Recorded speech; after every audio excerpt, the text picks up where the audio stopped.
बधाई देना चाहता हूं कांति सिंह जी को और हमारे सांसद एसपी सिंह जी को, जिनके कार्यक्रम में मुझे शामिल होने का मौका मिला। आज उनकी बायोग्राफी का विमोचन था। इस बायोग्राफी को जो भी पढ़ेगा उसे प्रेरणा मिलेगी और इस बायोग्राफी में पूरी जर्नी है लाइफ की, पॉजिटिविटी है और किस तरीके से संघर्ष कर करके ग्रामीण क्षेत्र से लेकर के और आज की परिस्थितियों में समाज की तमाम रूढ़िवादी चीजों से लड़ते हुए, संघर्ष करते हुए यहां तक पहुंची हैं। और जो किताब का शीर्षक लिखा है, छूना है आसमान, इसका मतलब यही है कि जीवन भर संघर्ष करते रहना है और संघर्ष में मंजिलें मिलती हैं, वही आसमान है। जब एक मंजिल पे पहुंच जाते हैं फिर दूसरी मंजिल का संघर्ष शुरू होता है। इसीलिए लगातार आसमान को छूने के लिए संघर्ष करते रहना पड़ेगा। यही जीवन का सार है, यही जीवन का रास्ता है। प्रेस कॉन्फ्रेंसेस चल रही है दिल्ली में, राष्ट्रीय अध्यक्ष उनके संबोधित कर रहे हैं। देखिए, एक हिंदी में कहावत है, 1 पे 1 11 और दूसरी कहावत है 9 2 11। जो उत्तर प्रदेश की जनता, मैं सवाल 11 साल का नहीं कर रहा हूं, ये 11 साल आपके लिए हो सकते हैं, लेकिन अगर दिल्ली की सरकार के 11 साल और उत्तर प्रदेश की सरकार के लगभग 9 साल, इन दोनों को जोड़ दें तो 20 साल का लेखा जोखा सरकार को देना पड़ेगा जनता के बीच में क्या किया है। और वो तमाम आंकड़ों पे बहस करनी पड़ेगी कि हम शिक्षा के क्षेत्र में कितना आगे बढ़े हैं, हम बेरोजगारी में कितना पिछड़ गए हैं, हम रोजगार देने में कितना कामयाब हुए हैं, हम जो इन्वेस्टमेंट लाना चाहते थे हम इन्वेस्टमेंट कितना लाए हैं, भारत सरकार और उत्तर प्रदेश सरकार ने मिलकर के। और उत्तर प्रदेश के लोग तो ज्यादा आकलन इसलिए करेंगे क्योंकि देश के प्रधानमंत्री यहां से हैं और जो योजनाएं चल रही हैं उससे नहीं लगता है कि दिल्ली और लखनऊ में कोई तालमेल है। ये बात मैं नहीं कहना चाहता हूं, वो योजनाओं में दिखता है।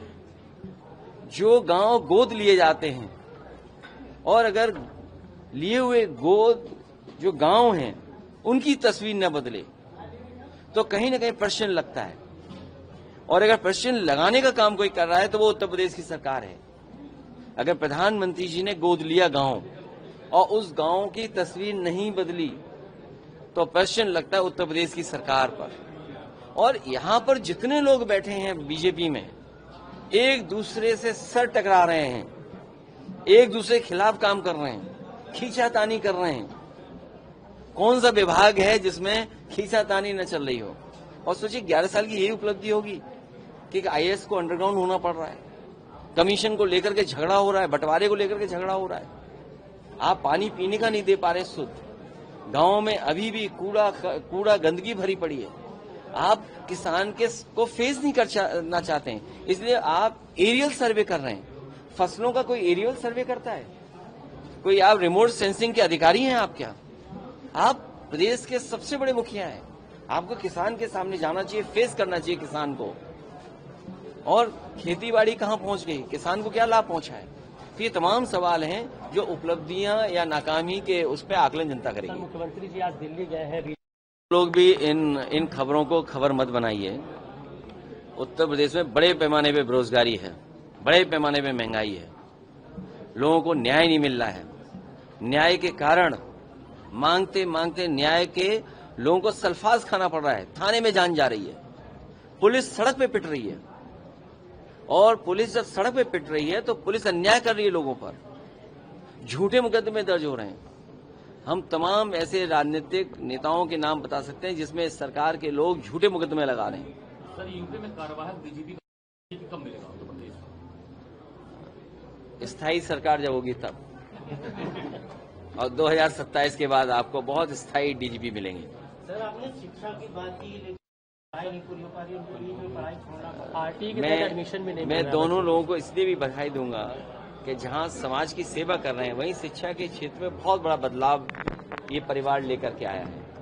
और दोनों लोगों ने मिलकर के जो शिक्षा के क्षेत्र में क्रांति पैदा की है, इसी तरह के लोग अगर और हों समाज में तो मैं समझता हूं हमारा उत्तर प्रदेश बहुत प्रोग्रेसिव दिखाई देगा, बहुत पॉजिटिव सोच के लोग यहां पर दिखाई देंगे।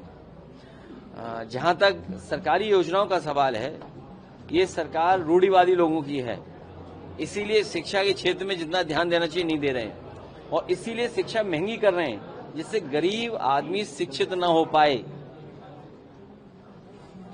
पंचायत चुनाव जनता पूरी तरह तैयारी है, भारतीय जनता पार्टी बेईमानी न करे।